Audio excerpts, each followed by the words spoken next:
Well, I don't count myself among reasonable people, but... Okay, even the dumbest people could come up with that. Thank you. Thank you, that's better.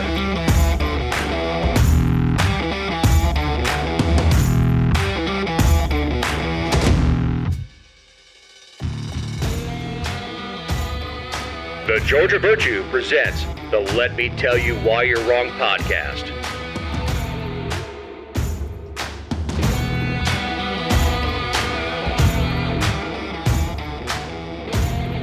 Welcome to episode 248. This week, we have Walking Back to Texas. Jessica's to blame. The media overstep. Tik Tok out. And over-the-counter OD. I'm Dave Roberts. With me is the star of the show, writer, journalist, trash blogger, dog mom, and owner of the GeorgiaVirtue.com, Jessica Szilagyi. I'm not the star of the show. You are. You're the brains. Yeah. Sometimes. How was your week?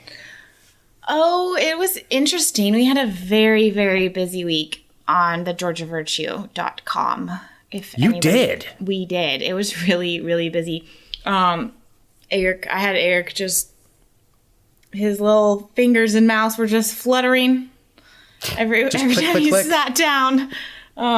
But yeah, it was just a busy, like, local news week. And obviously we're going to talk about some of them, but I like it when it's like that. Like, first of all, I don't really go looking for stories, right? Like, I don't go looking for problems. All my stories truly do come to me either because I sat in a meeting and watched or because somebody has contacted me. And I love that. So I don't go looking for trouble, but I also hate when I have to, like, just fill in with pointless stuff or, you know, when it's so slow that it's just run-of-the-mill press releases or standard news, because I really do love putting out stuff that other people aren't. And so I like when it's really busy like it was. Well, it's a busy news week. It's in general uncharacteristic for December.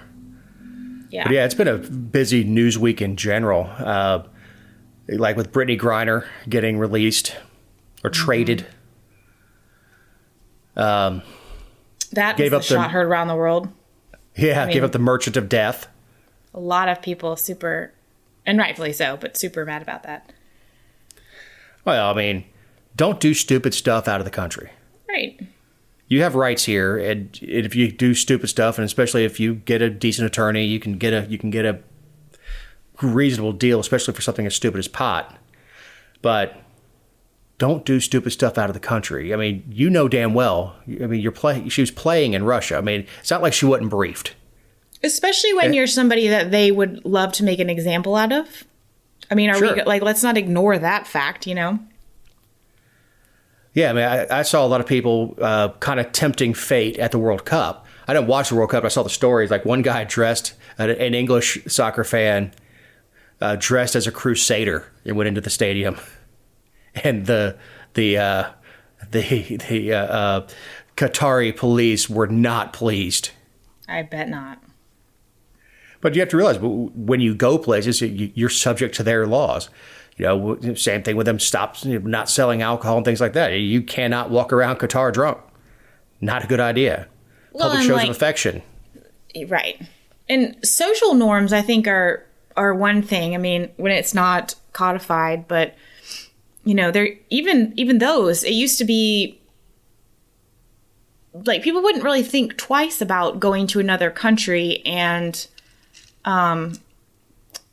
just assimilating right away, because that's the respectful thing to do, because we wanted them to do that here, like be courteous and of our way of life. And I know that people could easily say, well, they're not, like, a lot of people aren't courteous and respectful of our way of life here in America, and we're the melting pot and blah, blah, blah. But ironically, the people who are saying that are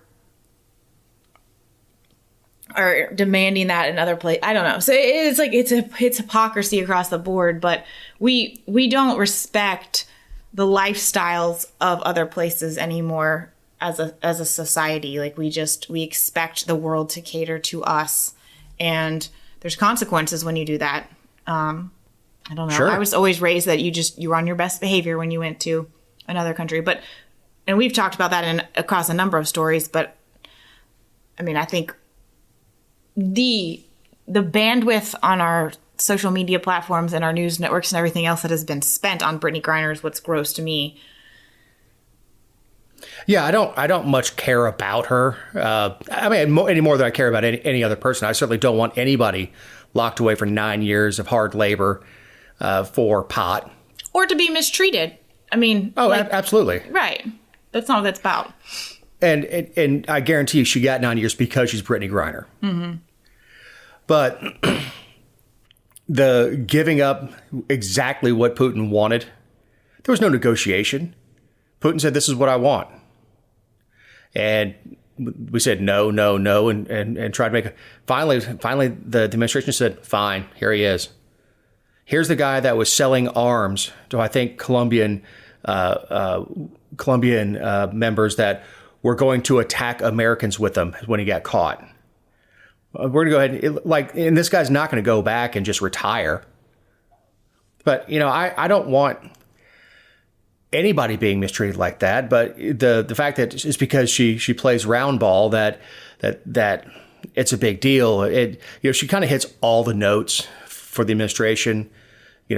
She's black and gay, and that allow. Look, I'm surprised it didn't happen before the election. Let's just say that. I'm surprised that it wasn't. Why do you think it didn't? I don't know. The Russians may not have been ready, or there's a lot of paperwork that goes into it. Now, I think they did the exchange in the UAE, United Arab Emirates, so it was done in a neutral location.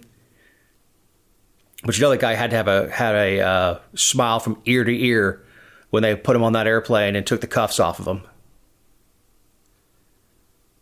So I don't know, but that was a big news story towards the end of last week. Wouldn't even on the outline. Sorry, I kind of no. It's steered us in an opposite direction. No, it's fine. It's unfortunate that we don't have that much respect for people in our own country who are detained for those types of things. Honestly, but yeah, and we have thousands, if not hundreds of thousands, of people locked up for pot. Currently, not in the federal system, and I know Biden pardoned anybody with simple possession in federal custody, but there was nobody with simple possession in federal custody because you don't get popped for simple possession by the feds. Yeah, I mean, I think, yeah, you get popped for even if you're just crossing state lines with it, you get popped for trafficking, right? Or using a cell phone, and then they make it with a communication device, and suddenly you have another charge. Mail fraud, all that other stuff. Yeah, it's a mess. Yeah. So anyway, voters saw Herschel's shadow, so it's 6 more years of Warnock for all of us. I mean, I started quite the fight on Facebook about this because I said, I said everything we've said on the show, and that I believed all along that Herschel was a terrible candidate. And I mean, I don't believe there were a lot of, I wouldn't say my feed was just inundated with it, but there were a lot of people who were talking about fraud and everything. And I mean, before election night, I was like, Herschel's not going to win because he's not a good candidate, and he's going to come up short because he's not a good candidate. And I might think that there's been cheating in the past, and I might think that there will be cheating in the future. In fact, I knew of instances of cheating before cheating was the cool thing to talk about, and fraud and everything else. And we've talked about that too. But I don't think you can blame anybody but Herschel, other than, GOP voters and all that nonsense. But the candidate was the reason that he came up short. And I think even Herschel knows that. Oh, and Warnock played it so well. He really did. He hung back with all the attacks until Herschel was through the primary process. Hung back with unleashed. It. And he ran a well-funded, and I know all the attacks on Warnock, his money was coming from out of the state and all that stuff, which is true. Some of Herschel's was too. Well, of course. But he was a horrible candidate. He can't speak. And I've said that on the show before. He can't speak. He is not. He even when he does his commercials, he has someone else speaking for him, and then at the end you have the tape saying, "I'm Herschel Walker and I approve this message." That's it. Warnock has the ability, and again, this is not a marker of intelligence. It's just that Warnock has done this entire life, but he can look into the camera lens and connect, and just look in the camera lens and talk about what he believes and all that stuff. And his ad campaign was lighthearted. It was funny. He poked fun at himself with the early commercial with him, getting tackled on the football field and in a boxing ring, and then at the track and all that stuff. He poked fun at himself. I mean, not hardcore, but he made himself seem lighthearted. And look, I don't like Raphael Warnock one bit. He and I don't get along. I mean, I'm sure we would on a personal level, but politically, he and I don't get along. But he was able to deliver his message in such a way that made you look at it and say, I don't agree with him, but I don't dislike him. Yeah, but I've said it before, and I'll say it again. Herschel didn't have a message. No, he didn't. That will come back and bite you in the butt every time. I mean, he didn't have a platform. The days are over. I don't care what anybody says. The days of just sucking it up and voting for a Republican or Democrat because they're Democrats are better at it than Republicans, but you're talking about a runoff election where, I cast a blank ballot. But people are not going to just say, okay, fine. Like, they're over it. They're so over it. And look, he was recruited. And look, it's not even fair to Herschel. He was recruited, and I don't know. No. He should have said no, but he was recruited out of Texas, where he's been living. I'm thinking for like the last 20 or 30 years since he retired from the NFL. Because I think his last gig was with the Cowboys. He's been living out there, and look, I know he's a native Georgian, so he's not truly a carpetbagger, but Trump personally picked him. And Trump did so poorly this election cycle. Dr. Oz lost to a friggin' potato.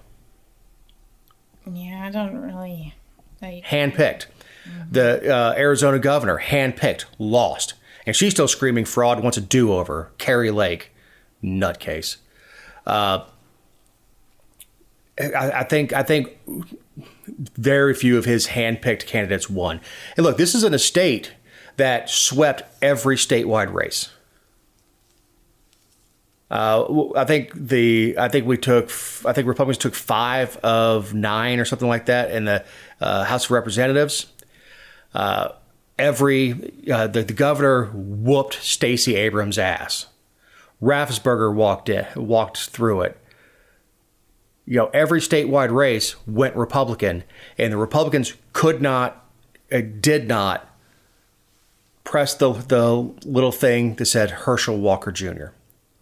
Well, and I think that's a test, like all this commentary about, yes, we've shown you that Georgia is blue or Georgia is purple, and well, that's not true because, Stacey Abrams was a terrible candidate, but she still had the allegiance of a lot of her. There was drop off, but she still had the allegiance of the base, and they weren't willing to sacrifice her on the heels of Kemp, like the same way that I guess some Republicans were with Herschel. But I don't think that it's an indicator that Georgia's purple, because they won absolutely none of the down the ballot. If that were true, we talked about on the show, there were Republicans that went into the voting booth on November 8th and said, I'm going to cast a vote for Warnock, or I'm not casting a ballot for anybody in that race. Or Chase Oliver. Right. And I'm going to vote or Republican down Mickey the rest Mouse. of the ticket. Right. Yeah. And I'm tired of hearing that libertarians pull from the Republican Party. Well, if that were true, Walker would have won, because all those Chase voters would have gone immediately over to Walker. If he was only pulling from the Republican side, then Walker would have walked away with it. But we knew that night, too, which is funny to me. Like, all this mess. We knew by 9:30 or 10 o'clock. Mm-hmm. I mean, as soon as... in Fulton County wasn't even counted yet. DeKalb County was like half counted when this came in. So this is not election 2020 where we went to bed, or I went to bed at 1:30, 2 o'clock in the morning with Trump way in the lead, winning Georgia.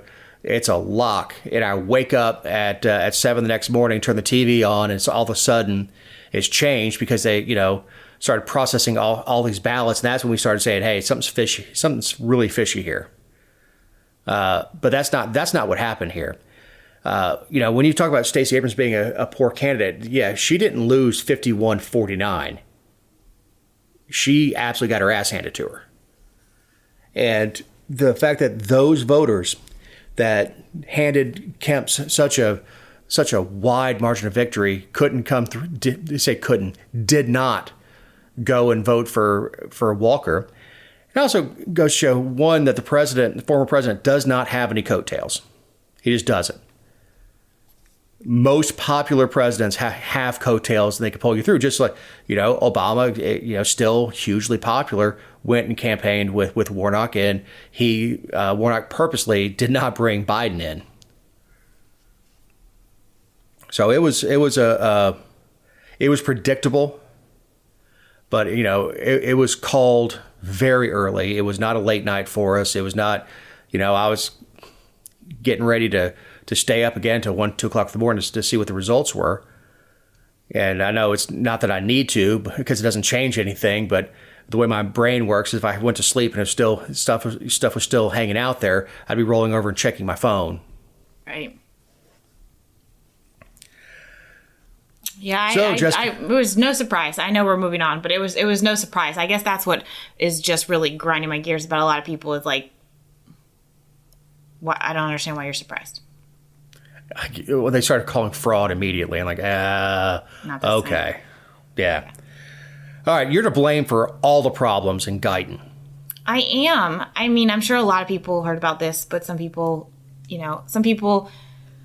don't like video. Some people love video and hate reading. So we did put it out in 2 different forms. But this was something that actually started transpiring in October, and then kind of just kept evolving. But basically, the short of the background on it is that I'm always getting contacted about Guyton, about different things, whether it's the city government or the police department. And I was contacted. Someone just sent me an officer's TikTok, and I went through it, and I wasn't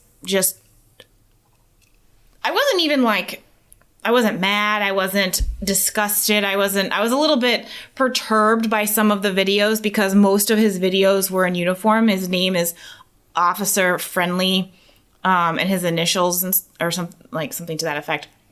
But so he depicts himself as a police officer, and it has his name embroidered on his shirt, and he's wearing he's in his patrol car, and a lot of them are in the police station. And so, I mean, he's capitalizing on the fact that he's a black police officer, and given all of the other stuff with Guyton, I made a joke on my own personal Facebook page that it was pretty easy to identify him, even though his name was different on his account because it's embroidered on his shirt and the logo was there and all the other things, and that perhaps he was counting TikToks as calls for service, because I've written a lot about how they've embellished calls for service to enhance their funding and make the case for more officers and just all this drama. I mean, the Guyton Police Department has not been short on drama in 2022. In the last several years, but in 2022 in particular.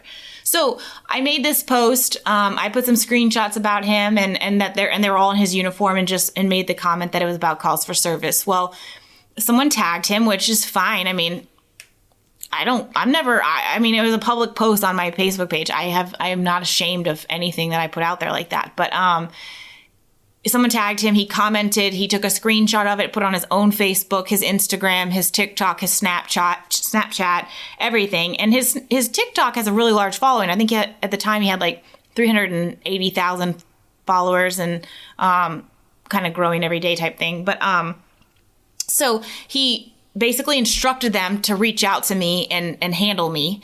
And again, those types of things don't bother me, except that the people have no context of what's going on in Guyton and what has been going on in Guyton. And so they made it all about race, and it turned into this nasty, nasty thing of horrible messages about me watching my back and physical harm coming to me, and publicly like calling anyone who spoke against him or just laughed about the post. I mean, the comments were not like, the comments from my friends and my followers were like, ooh, that's cringeworthy, or oh my gosh, or what a waste of time. The comments from his following were like, I hope you die, bitch.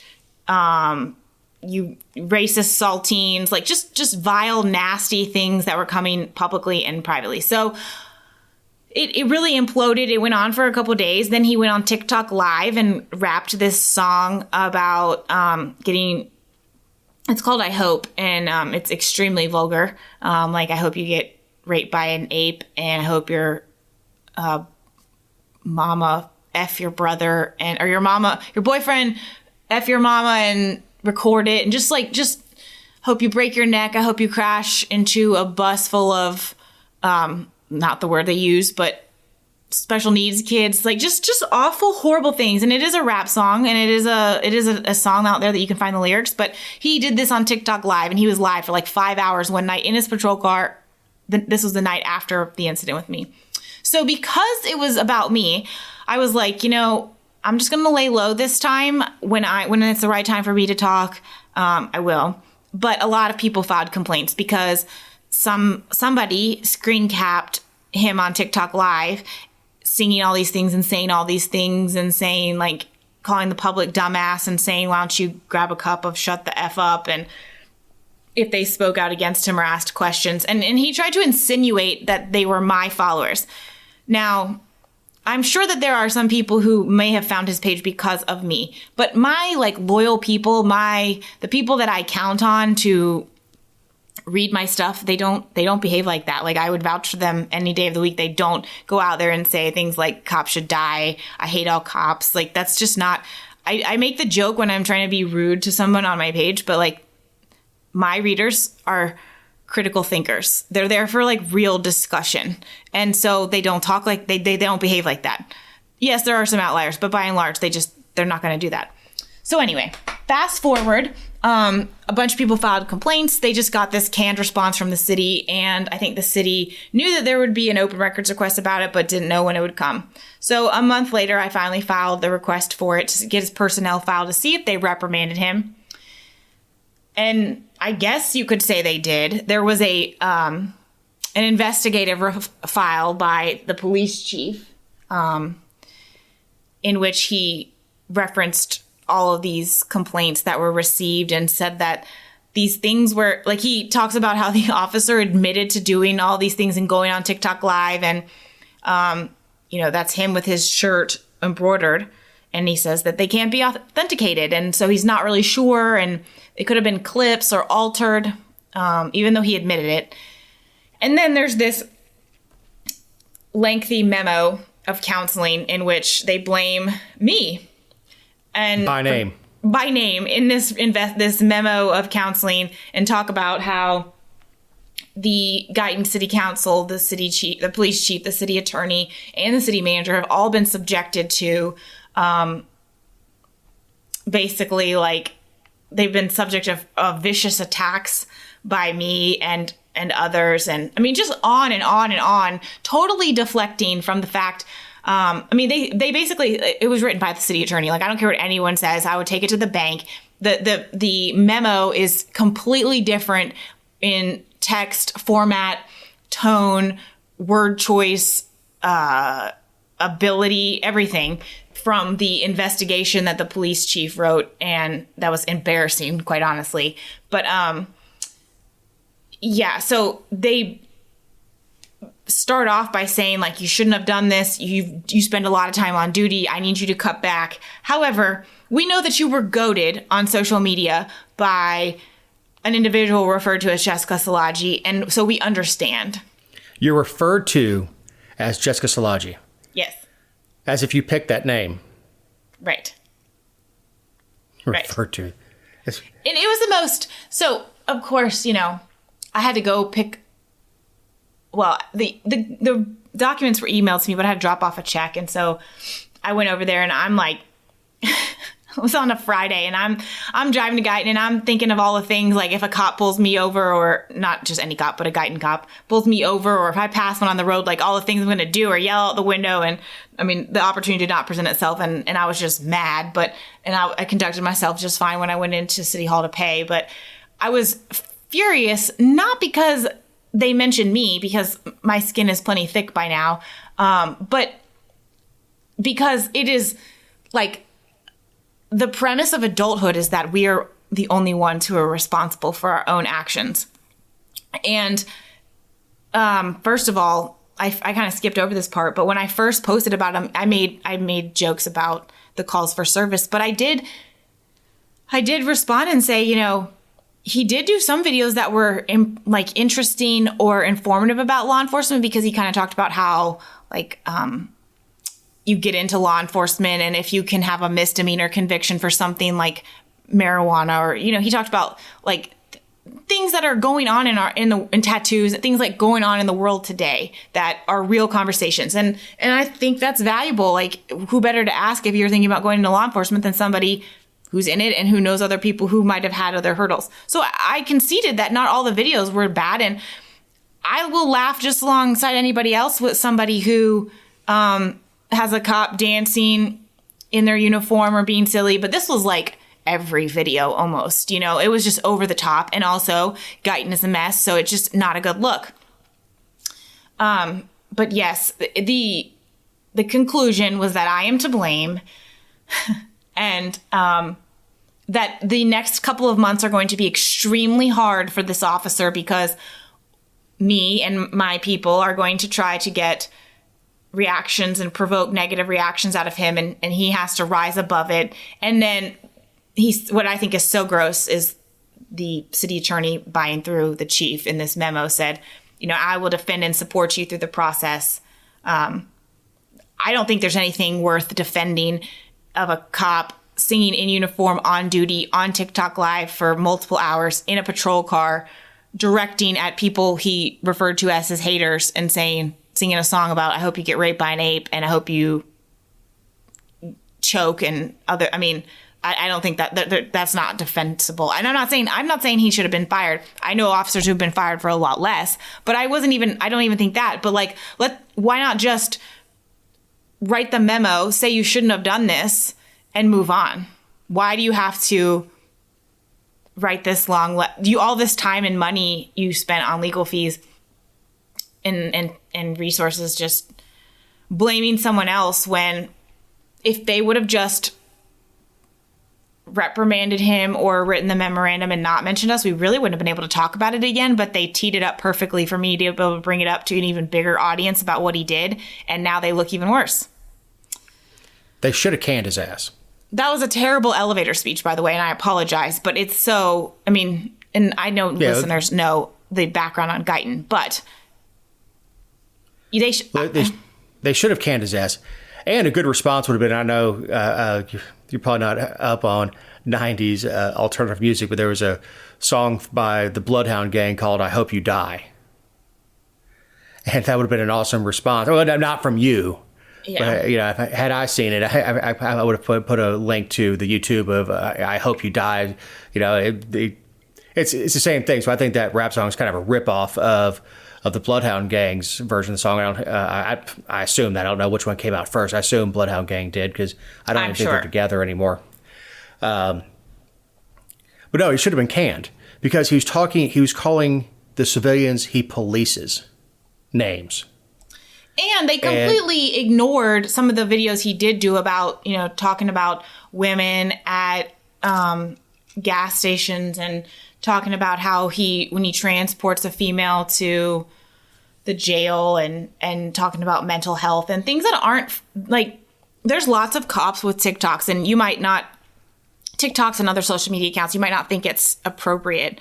But one thing you can count on for those that have millions of followers is that truthfully, like anything they put out would be sufficient to put out on the official government page for that, because it doesn't cross any lines. And I think that's a great standard, you know, like your canine eating French fries, or, you know, you playing a joke on the chief. That's funny. We can all. Well, there was a great one with that made its way. I think it was on the Dodo, which is a silly but clean site on it's on the interwebs, but it's on Facebook, and it was the guy and his canine, and shows him working out with her.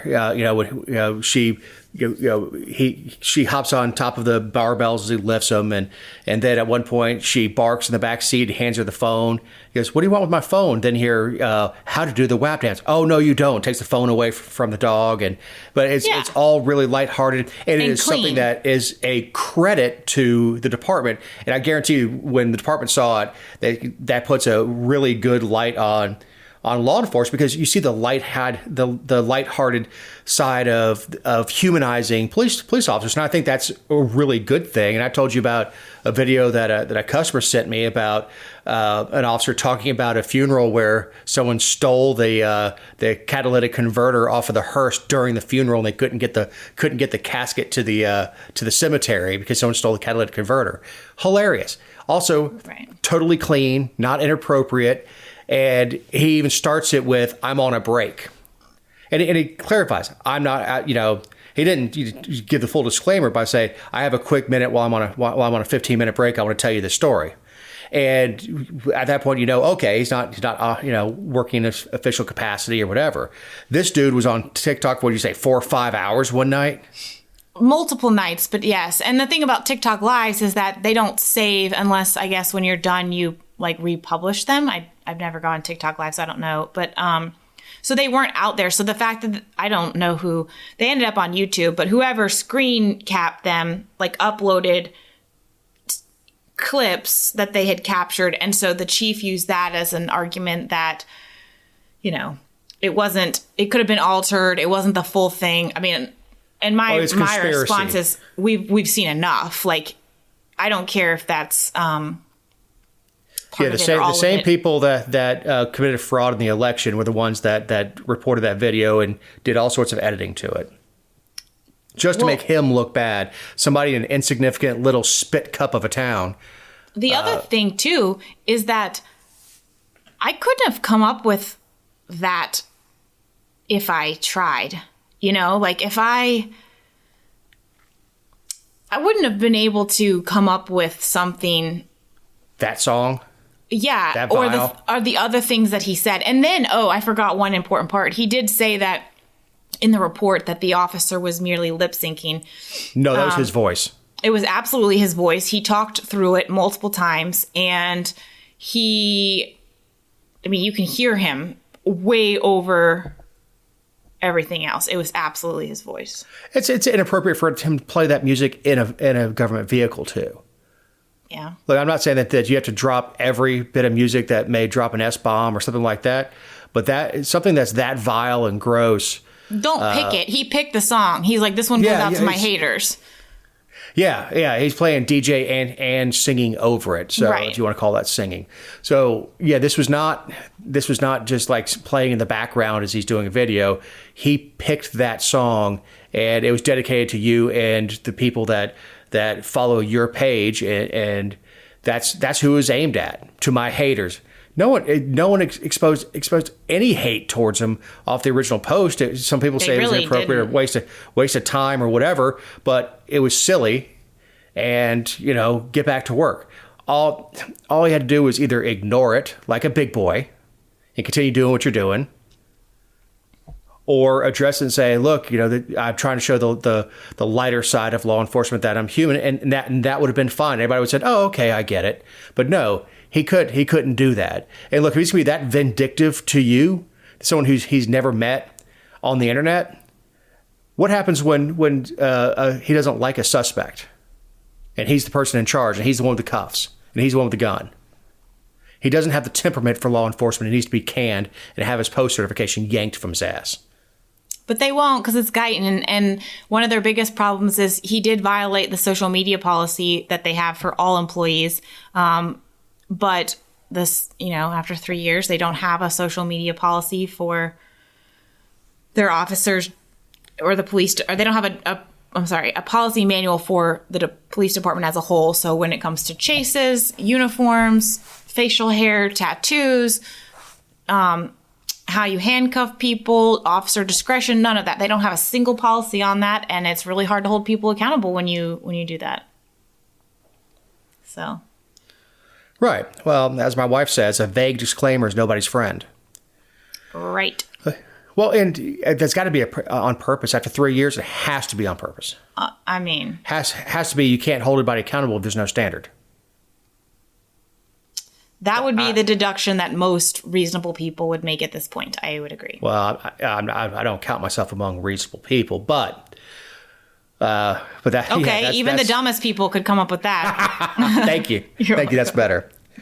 This is a good time to remind you that these are our opinions and not those of anyone not on the show or any respective company for which we may work, own, or otherwise associate ourselves with on a regular or irregular basis. Also, you can find other episodes and relevant stories over at thegeorgiavirtue.com. Jessica, it's time for the Mule of the Week. You got a good one. I do. And it might seem a little bit hypocritical, but it's already out there that I want to bring attention to this. But like I said, it's made international news. But that is that the mainstream media has picked up the story and is to some degree politicized and put in a forum so that everyone else can politicize the fact that Ted Cruz's daughter was hospitalized with self-inflicted knife wounds on her arms and things of the sort. And some are saying that it was just self-mutilation. Other people were saying that it was, and I say just, I don't mean that flippantly, but that it wasn't a suicide attempt. It was just self-mutilation as opposed to try and take her own life. But, I'm a huge advocate. I'm glad that we speak so freely about suicide, and because it used to be that the media couldn't even mention that somebody committed suicide, and now they put it in headlines. I'm not comfortable doing that yet, but everybody has their own style, and I'm comfortable talking about it. I won't put it in a headline, but we've come a long way on mental health, and I'm glad for that. But I think we crossed a huge line here because she's 14, and there is nothing good that can come out of whether it was self-mutilation or a suicide attempt or a cry for help or anything else. There's nothing good that can come out of it being all over the news for her friends and everyone else to see. People were going to talk anyway, and her dad is elected. She is not. And I just think that any media entity that reported this is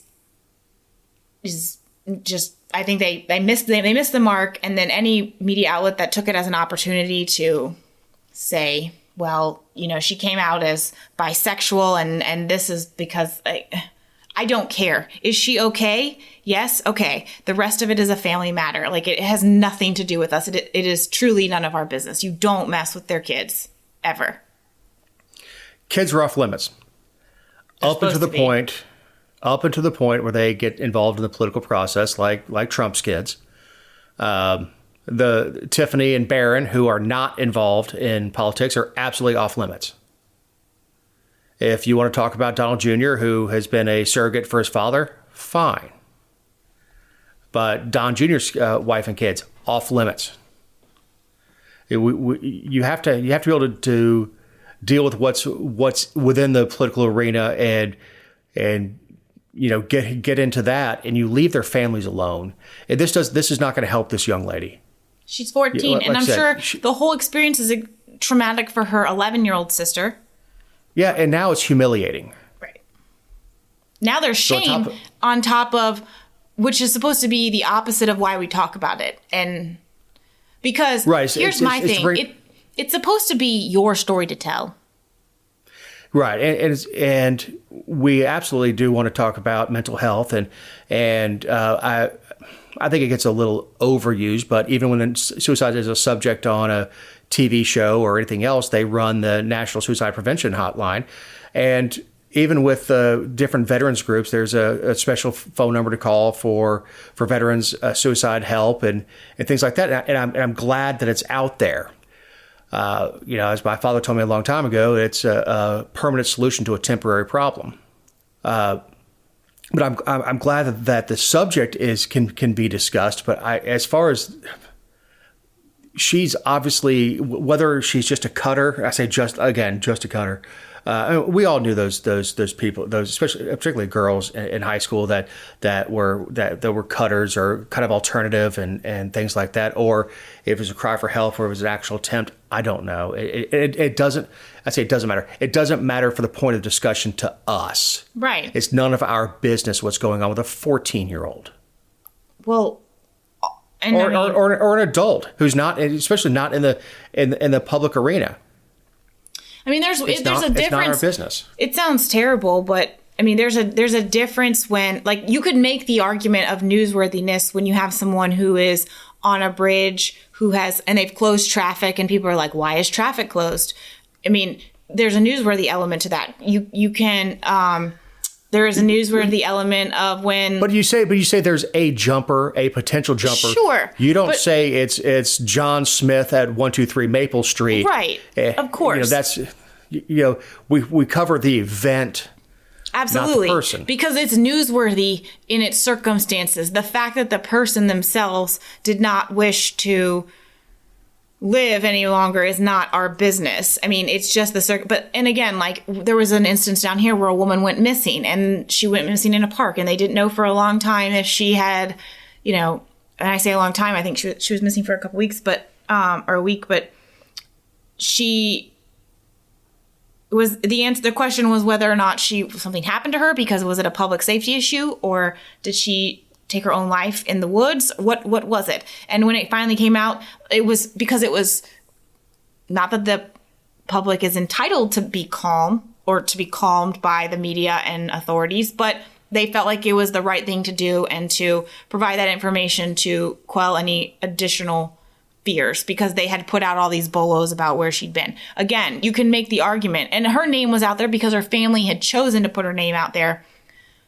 She was an adult too, not a child. And that's just what really grinds my gears. Something similar happened out here where a young man was missing, and they said what he was wearing, what car he was driving, and eventually they found the car and they found him in there and he had taken his own life, which is very sad. But the only reason it was newsworthy, I hate to say it's not newsworthy that someone took their life, but the only reason that sort of stuff was out in the public was because there was, people were looking for him.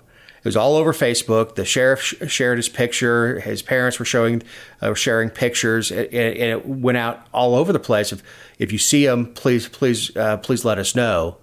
And so to close out the story, they say what happened. In fact, that's public information anyway, with manner of death. So that's a little different from, would they have done this if this was a Biden child? No. It would have been no news. Well, of course, his kids are older than I am, but it would have been newsworthy if they go to the hospital. But she's a damn minor. She's 14 years old. She's 14 and obviously going through something.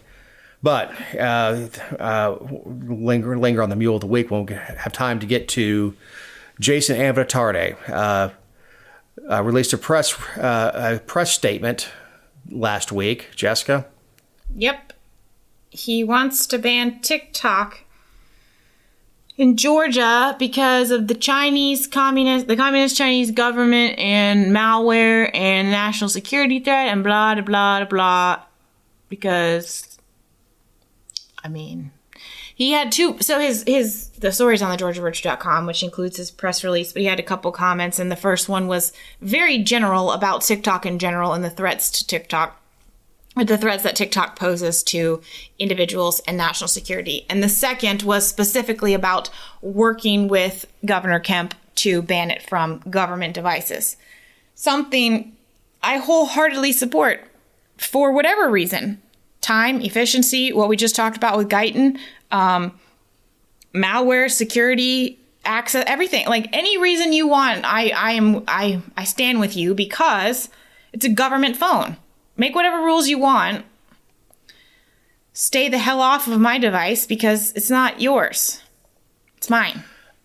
Outside of investigative purposes or public information, the PAO, the Public Affairs Office, no one in government needs to have social media at all on government devices. It's a fallacy to think that TikTok is the only way they're getting malware and they're getting information. All the stuff you see going around Facebook with touch the elf or give us your social security number and mother's maiden name and we'll tell you what color your soul is. And the stupid stuff like that I see going around. And I just shake my head that people are actually doing this stuff and making its way around Facebook. None of that needs to be on government computers. And look, I don't have clip clop on my phone. I mean, every once in a while, somebody will share a funny video, text me a funny video that was on the talks, but I don't have it on my phone. I have no. There's nothing in my life that you'd really want to see anyway. Here, I'm fixing another air conditioner, and put funny music behind it. I mean, first of all, I'm not that interesting. Secondly, I know what TikTok is, and I don't want it on my phone. And there's no data they can get from me that's useful in any sort of national security thing. But that stuff doesn't need to be on government computers. And I actually talked to Jason this morning as we record, and he said he's really focused on government entities and he getting is now. TikTok. Well, when I talked to him this morning, he said they're really focused on codifying what will eventually be a executive order from Kemp to take it off all state computers. And I told him, you can take it a step further. In any agency that takes state funds, this is the standard. So, I don't think has access to state records too. I mean, if you opt into GCIC from as law enforcement, you can't have TikTok on your computer or your whatever on that computer. Yes, absolutely. Right. Outside of investigative purposes and for information dissemination. Obviously, the sheriff's department has a public affairs officer that manages their Facebook pages, puts everything out from Happy Thanksgiving to a bolo or missing kids, whatever. That person absolutely needs access to social media. But the kids using school supplied laptops or tablets do not need access to social media on those devices. Absolutely not. And that's not a national security risk. That's just, it's inappropriate. You have no need for access to TikTok or Facebook or Twitter or Instagram or anything else on something that's supplied with state funds. So, yeah, this broke right before we were recording, not immediately before, but it was the day or two before we recorded. And by the way, this story was requested that we cover it. Mm-hmm. I don't know if you saw that last night or not. I'm not sure, but I said you have to talk to the boss, and the boss did put it on the outline. I mean, I was already probably at that point. I was already it was already going knee deep in ranting about it. Yeah. Yeah, and I was talking to Jason this morning. I told him you can't put a wall around Georgia. Theoretically, sounds like Chris Severe. And I referenced that too. Theoretically, Congress could do it and prohibit that particular app going. I don't know. I just don't think it will pass First Amendment muster to say that, regardless of who owns it, because it's reminiscent of Xi Jinping getting Apple to limit airdrops because the protesters were using the airdrop feature on the phones because it doesn't go through a server. And for those who don't have Apple, you can drop files and pictures and messages directly to somebody within a certain range, or in a chain. You can forward it on within a certain range without it going over the internet. So there's no way for the government to keep you from doing it. And the way that the Xi administration did is they went to Apple and strong-armed them to limit or eliminate that particular feature. So I have a big private property and freedom of speech issue with eliminating that particular app. Again, I don't use it. I think it's, for the most part, the stuff coming across TikTok is stupid at best. That's rude. I'm on TikTok, and so is Stanley Eugene. So I am horribly offended, and I will let him know you said that. You can tell Stanley on me? Yes. No, but I mean, in the scheme of things, it's not terribly, I mean, I'm not going to like chain myself to a tree and over this, but it's the principle of the thing. And the fact that it is so naive to suggest that if in fact everything they say is true about TikTok, that is the only mechanism. I mean, that is just so naive and so, talk about a spreading of misinformation. Right. As if you don't have TikTok, you're safe on the interwebs. You're absolutely not. And all the stuff that's coming out. Like I said, Facebook is inundated with it. So is Twitter. Twitter's doing better, especially with the bots. Musk has cleaned that up a lot, apparently. I'm just now really on Twitter as far as doing anything. I've had an account for a little while. I don't know much about Twitter, so I find Facebook more user friendly because I'm old. But anyway, I think it's naive or disingenuous to say this is the only way the Chinese have in. It's not just the Chinese; it's the Russians, it's North Koreans. Russia has dedicated divisions to go after misinformation, to put out misinformation and screw with American elections, and we do the same thing to our adversaries. Look, don't think that we don't data collect. Don't think that we don't selectively disseminate information overseas. Don't think for a second that we don't. We do. We absolutely do. I mean, we had Radio Free Europe and all sorts of stuff that we've put out in order to influence thinking of a target audience. So, but as far as you can't do it to individuals, you just can't. It's one. It wouldn't work. There'd be no mechanism for enforcement. What are you gonna do? Pull you over and say, "Let me see your phone."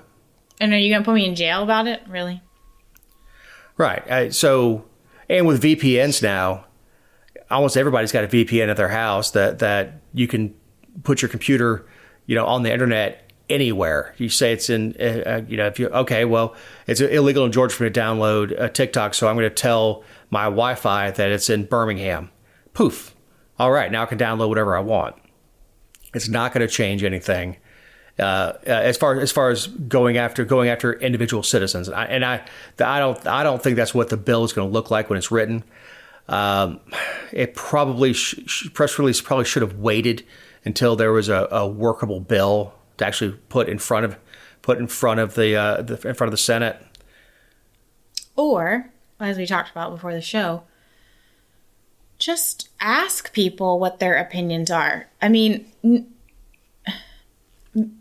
maybe there was a giant movement for this. I don't know. But have the conversation instead of trying to come out. This is something truly where you don't have to be the know-it-all. If you feel like it's important, have the conversation.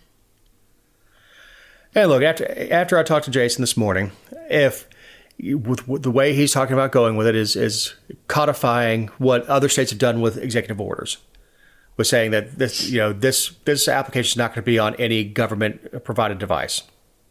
Fine, I think that's a good step, and I think it's a step not far enough. Like I said, it should be all social media for most government devices. Yep, but press releases are forever, and we all know, anyone who saw it knows that that's not what he meant initially. Well, there you go. Well, Jessica, as we're coming down to it, how about your closing thought? I don't really have anything crazy other than Joe Harding, the lawmaker down in Florida, the Republican who sponsored the Don't Say Gay bill. I don't really care what you think about it. I'm not really here to talk about my opinion on it. But, that's a very high profile bill. Got national attention, stayed in the headlines for months. He got indicted on 6 felony counts of money laundering and wire fraud by the U.S. Department of Justice last week. And it says that between December 1, 2020 and March 2021, he committed acts of wire fraud through a scheme to defraud the Small Business Association, like everybody else, and obtained COVID-related small business loans through false and fraudulent pretenses. Now, I don't know if he did it. Supposedly it was $150,000 or a little bit more than that. But I don't know if he did it. When I hear an indictment come down from the feds, I'm a little bit more likely to believe they at least have some stuff to back it up. Not always, but more so than at the state level. And I just wonder, like, if you're going to be that guy that allegedly launders money and commits wire fraud, don't also be the guy that is out front on these big controversial issues, because people will delight in your demise. And there's nothing worse than that, because it shouldn't be this way, but it is, and it is political, and the DOJ is political, and our entire system is political, and they will throw the book at you even harder because you're a public figure, and you're not just a state lawmaker who was like in the back row, quiet, just showed up to vote, didn't really say much. You're out front, your face is everywhere, you're on Fox, you're on CNN, you're everywhere. Don't be that guy. Like, why do they do this? Why do they keep doing this to themselves? Why do all these high profile elected officials get themselves caught up in this mess? I don't understand. Good question. I don't know. I don't know if they dove into them because of the, I can't remember what the name of the Don't Say Gay bill. That's not what the bill was or what it said, but that's how it was promoted. But I have no idea. It's a good question. But yeah, if you're going to do something legal, certainly don't stand up and be the lightning rod. Well, I've got Emily Rainey, former captain, United States Army, psychological operations. She's one of mine. I've known of her for some time. She got arrested during COVID for taking the caution tape off of a playground and letting her kid play, which totally supported her on that, because I even here locally, I lost my mind with the chairman who closed down the parks. You know, when kids couldn't go anywhere else, that he closed the parks. Totally supported her on that. She resigned her commission in, I think, October of 2020. It wasn't finalized. You don't just walk away from the Army. You put in your paperwork, and then it takes time. She's a 9-year veteran, combat veteran.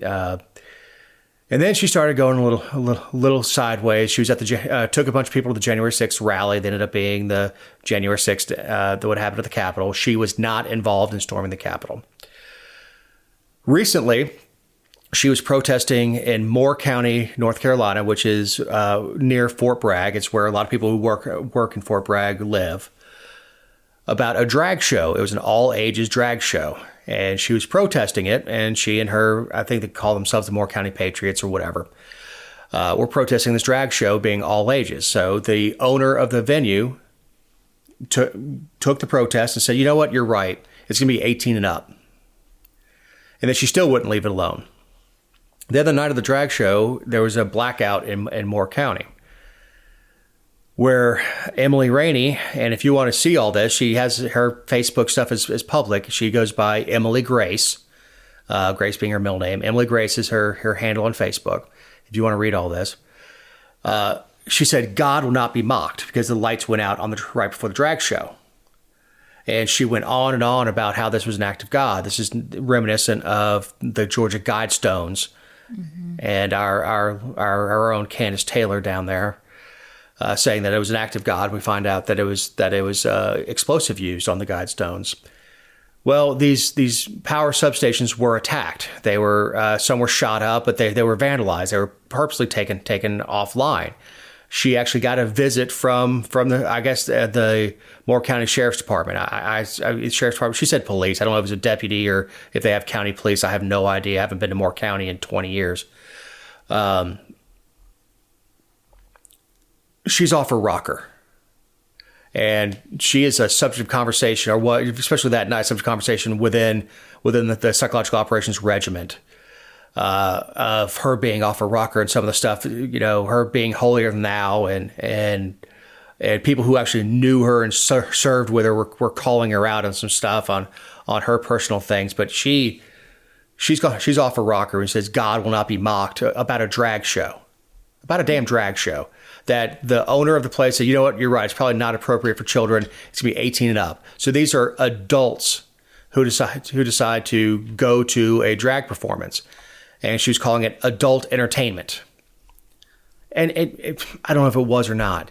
I told Jessica before the show that I'm not above going to Charlie Brown's Cabaret or something like that. If I'm not going to Atlanta that late anyway, but I don't even know if Charlie Brown's Cabaret is still around, but I don't care. It doesn't offend me.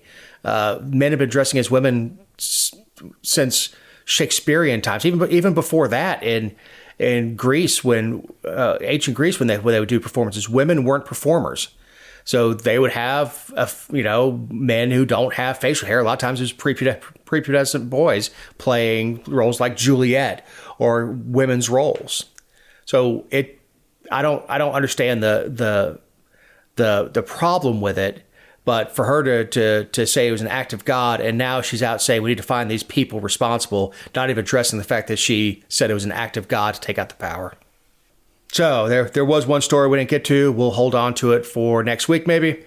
As usual, I was long-winded, and I'm sorry about that. So for Eric Cumby, our awesome editor who takes awful audio and makes it into something you can listen to, for Jessica Szilagyi, the brains of the operation and the boss, I'm Dave Roberts. Have a great week. Oh, I've been running from the law. Hope they won't shoot me down soon.